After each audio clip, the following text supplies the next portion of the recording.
Olá pessoal, então essa é a parte 3 do vídeo de fitorremediação e nós vamos ver agora tópicos avançados. O primeiro tópico avançado é sobre como a planta confunde o radiocésio, o césio radioativo, com o potássio. Tá? Trabalho de Zoo Smulders, no Jornal de Biologia Botânica Experimental. Artigo novo, tem nem 15 anos ainda. Então, o césio 137 ele tem uma vida útil de 30 anos e é um elemento radioativo, altamente tóxico para as pessoas. Basta lembrar do vídeo anterior, Fitorremediação 2, sobre o que aconteceu com a menina lá em Goiânia, a criança, no caso, que brincou com a cápsula de césio e morreu. Né? E as várias pessoas que foram mutiladas depois com a bagunça no nível molecular causada pela radioatividade do césio. Tá? O césio ele entra a partir do solo, ele está no reator nuclear, depois ele passa ao solo se der um problema, ou se for descartado erroneamente, como as cápsulas de césio de radiografia, de hospitais, lixo, que não deveria ser descartado em terreno baldio. Depois ele passa por solo, entra nas membranas celulares das raízes e segue duas rotas. A rota mais comum é transporte ativo de potássio e a rota número 2 é a chamada rota do canal.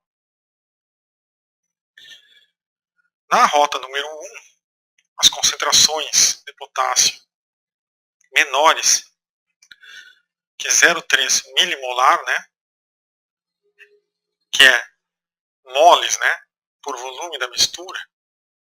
E aí vocês têm que lembrar que é um mol, quantidade de entidades, átomos, capazes de somar 12 gramas de carbono.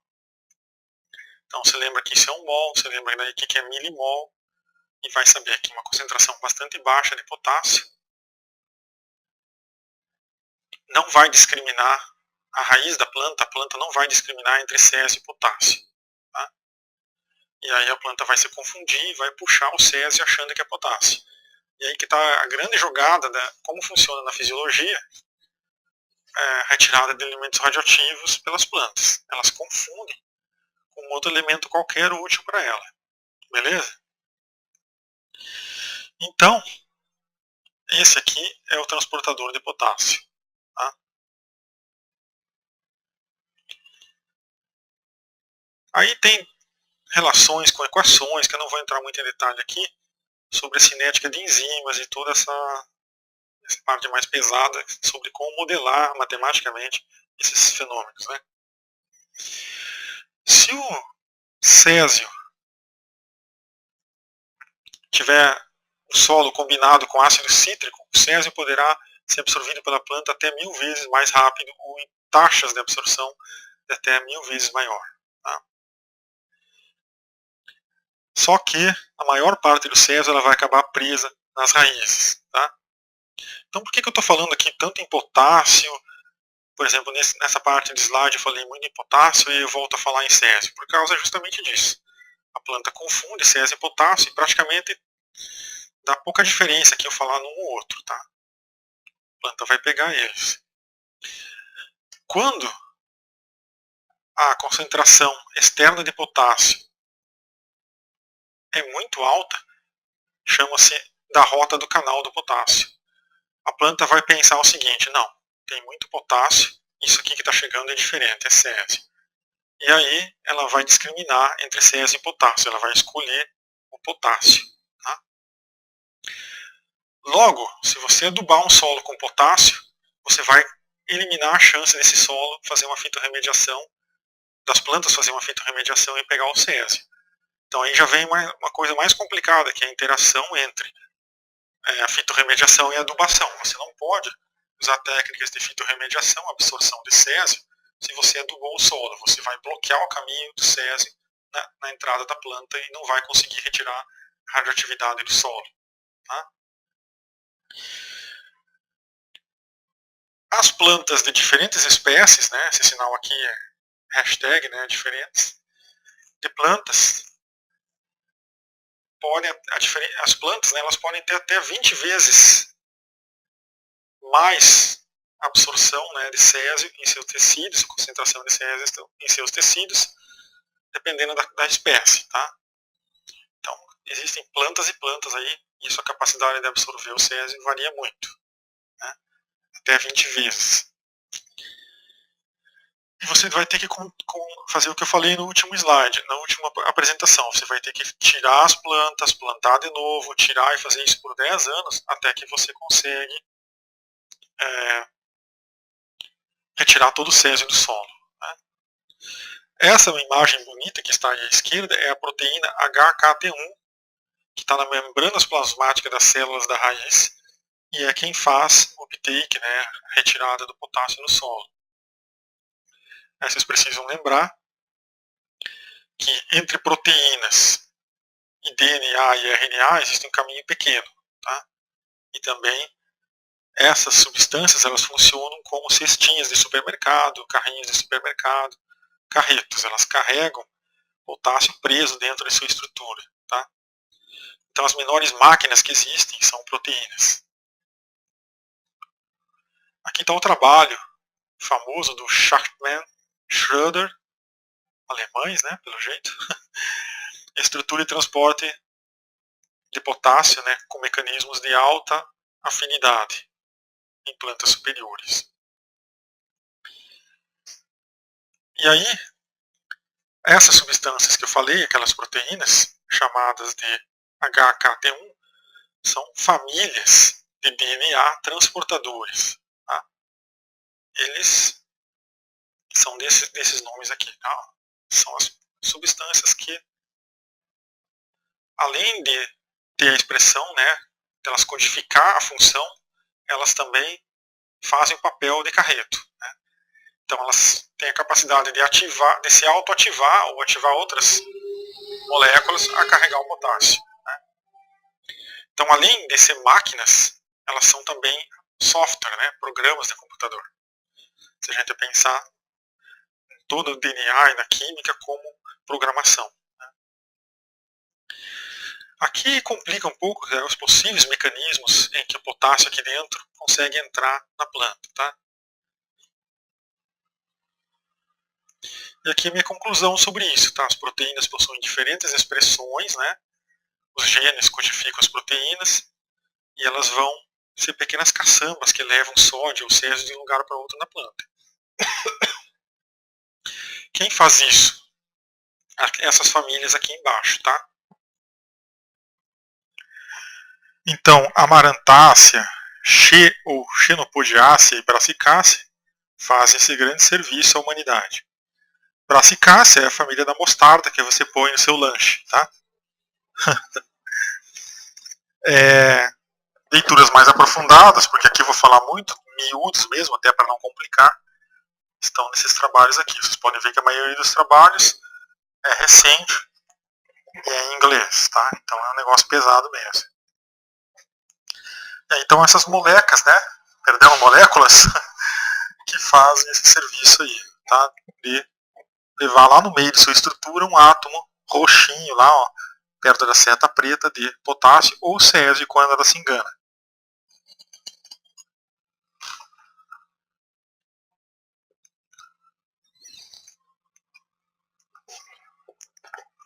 Uma das particularidades interessantes desses trabalhos aqui é que nem sempre o que acontece em laboratório depois se confirma no campo. Muito por causa das condições que não são controladas no campo. Né? No campo pode ter pH diferente, pode ter luz, pode ter bactéria. E a gente não sabe exatamente se funciona como está aqui. Tá?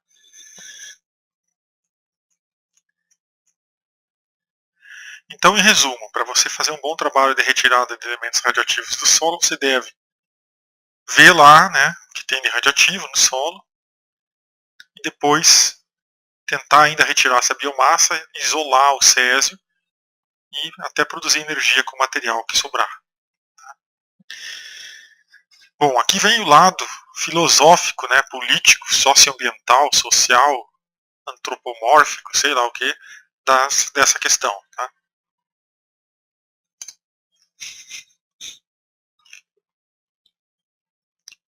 Será que a gente quer girassóis assim?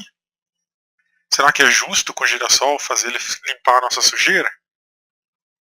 Pior ainda, será que eu vou ter óleo de girassol no futuro desse jeito? Com tanta mutação que está acontecendo aqui nessas plantas submetidas ao estresse, né?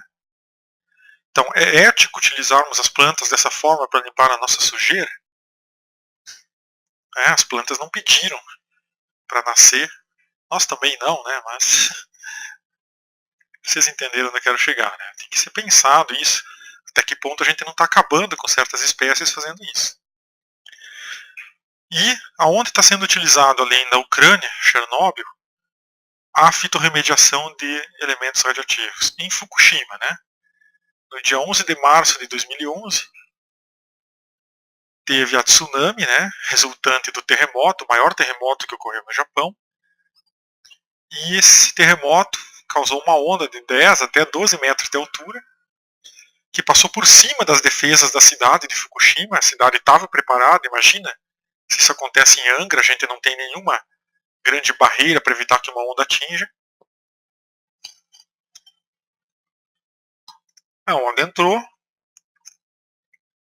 e, claro, entrou em contato com estruturas elétricas, deu curto-circuito, e aí a usina parou de funcionar. Só que a reação nuclear ela não para, né? A reação nuclear, ela, como eu falei no vídeo anterior, não é que nem uma lâmpada que você chega ali e desliga. Tá? A reação nuclear é mais ou menos como tentar parar um trem. Tá? E aí, o que aconteceu? Estourou, né? Pelo menos um ou dois reatores. Isso vai a 4, 5 mil graus.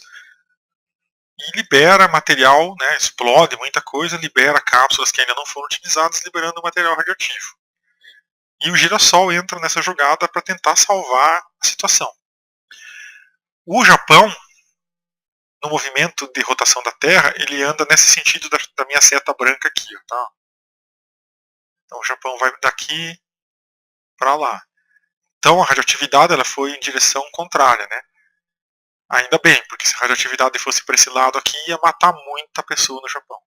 Mas as usinas, como eu falei no vídeo anterior, elas são calculadas considerando a rotação do planeta, e sempre que ela estoura, ela libera uma grande quantidade de radiação que vai passar lá pelo Havaí, e depois é que vai chegar na costa oeste dos Estados Unidos, com uma intensidade bem mais fraca.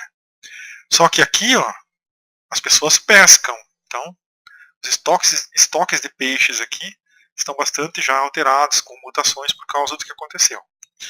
A sorte do Japão é que aqui o oceano é muito profundo, então essa radiação ela vai ficar muito tempo ali, mas em menores quantidades, talvez, do que se aqui fosse na Terra, por exemplo, como aconteceu em Chernobyl.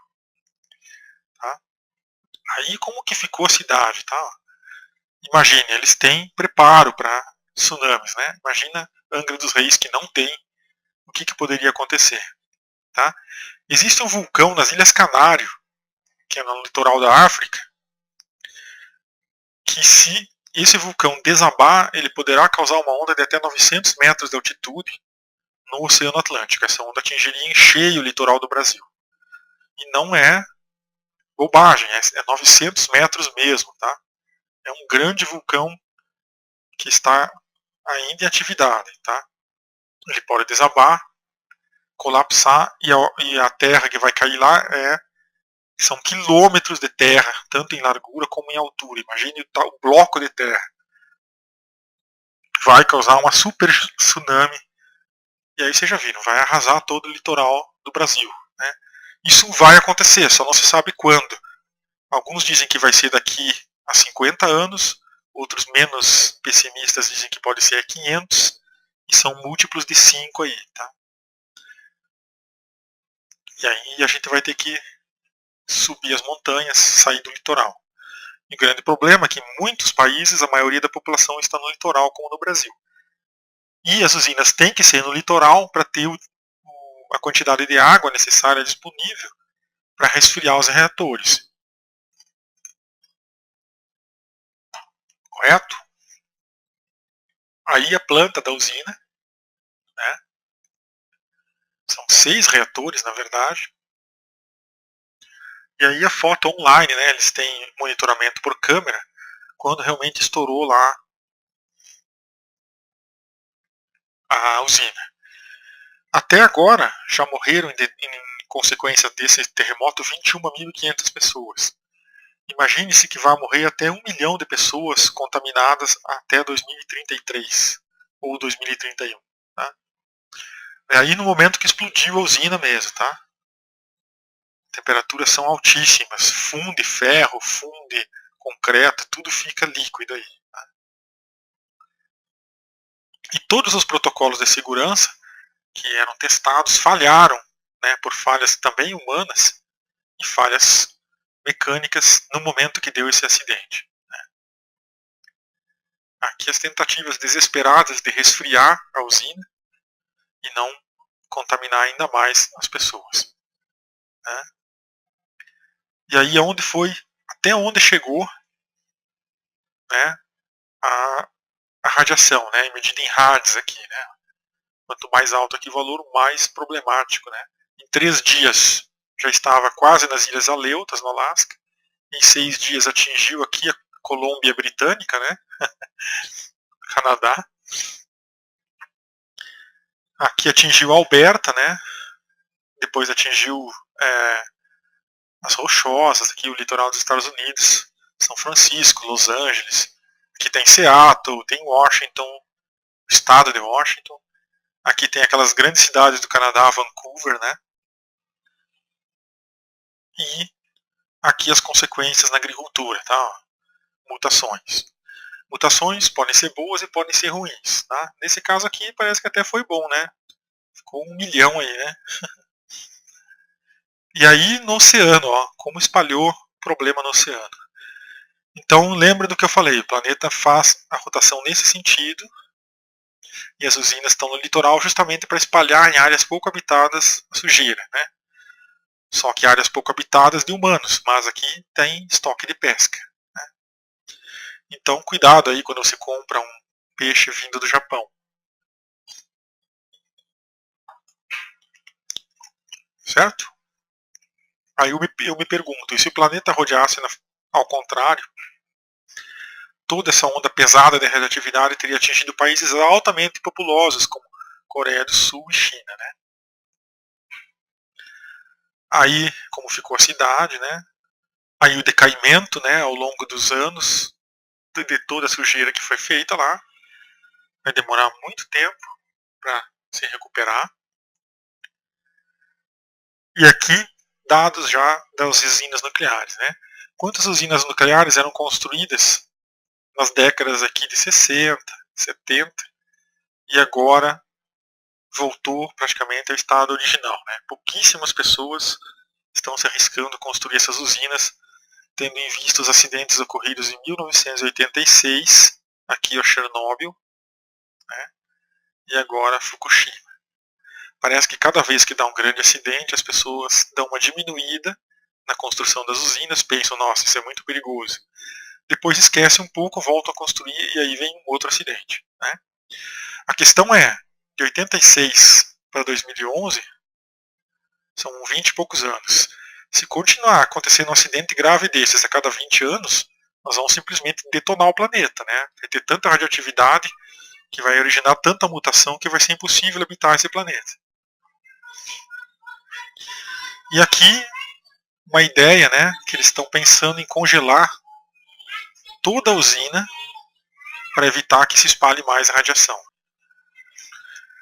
Muito bem, vamos ver agora como ficaram as mutações aqui em insetos de Fukushima, vejam só. Isso aqui era para ser uma asa, e essa mariposa, sinto muito, não vai voar. Esse peixe aqui, ele sofreu uma mutação, coitado, ficou reduzindo a cabeça, tá? Vai morrer, não vai durar muito, né? Coitado. Come e vai para onde a comida? Agora imagine, né, se a cada 20 anos acontece um acidente, como que vai ficar o nosso mundo? Né? E aqui, a terceira idade, lá os japoneses mais idosos, conscientizando a população de que plantem girassóis para remover o césio, tá? E alguns outros elementos radioativos. Quem ia gostar muito disso é Van Gogh, né, que adorava pintar girassóis. Filosoficamente, de novo, né? Como dizia Winston Churchill, o homem sempre fará o certo depois de não ter mais nenhuma possibilidade. Agora vai fazer o certo, plantar girassóis, procurar outras fontes de energia menos problemáticas. E aí as belas cidades, né, que vão ser atacadas pela radioatividade, vai morrer muita planta, vai ter muita mutação. E aqui a esperança, né, do mundo, né, girassóis para remover energia nuclear que escapou de reatores, né.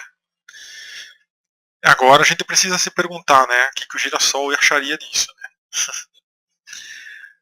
Mais algumas plantas que podem ser utilizadas para remover césio e estrôncio, tá?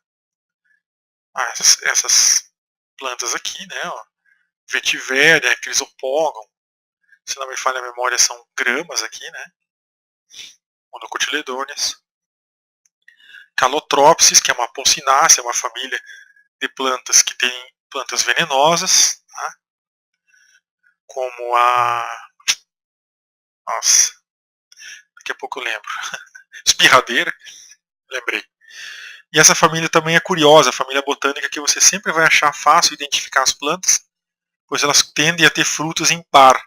Os frutos não se decidiram se vão ser um ou dois, e é bem facilzinho de você saber. Tá? O estrôncio também é utilizado na fabricação de tubos de TV, aquelas TVs mais antigas. Por isso que o pai sempre dizia, né, não fica perto da TV, você vai pegar câncer, vai pegar radioatividade. Tá? Então aquelas TVs antigas, o tubo dela, a formação das imagens continha elementos radioativos envolvidos no processo. Tá? Opa, escapou aqui, a linguagem escapou, né? Bom, beleza, já lembraram disso, né? E aqui a família da mostarda, Brassicácea, né? Planta bíblica, né? Que é mais fácil um pobre passar, é mais difícil um rico passar pelo buraco da agulha, né? Ah, esqueci agora. Não, o da mostarda é outro ditado bíblico, né? Se você tiver fé do tamanho de um grão de mostarda, todas as portas vão se abrir para você. O do buraco da agulha é o rico entrar no céu, né? Mais fácil passar um camelo pelo buraco da agulha do que um rico entrar no céu. Então a Bíblia está cheia aí de provérbios interessantes, e um deles até fala dessa plantinha, que é essencial aos lanches, né? Para quem gosta de lanche. E também tem uma função ecológica fantástica, que é remover urânio de solos contaminados. Tá? O ácido cítrico, que é o que dá o sabor ao limão da pinga, né? Da cachaça, como é que chama mesmo? Caipirinha, né? Ajuda ao metabolismo do urânio na entrada das raízes da brassicácea. Tá? Ginkgo biloba também é uma planta que eu gostaria de falar para vocês, que é uma das pouquíssimas plantas do mundo que sobreviveram às sementes e conseguiram germinar após a detonação da bomba de Hiroshima. Então, mais a título de curiosidade, essa última, para vocês conhecerem quem são as plantas super-heróis aí, capazes de remover radioatividade. E aqui, animais mutantes, né?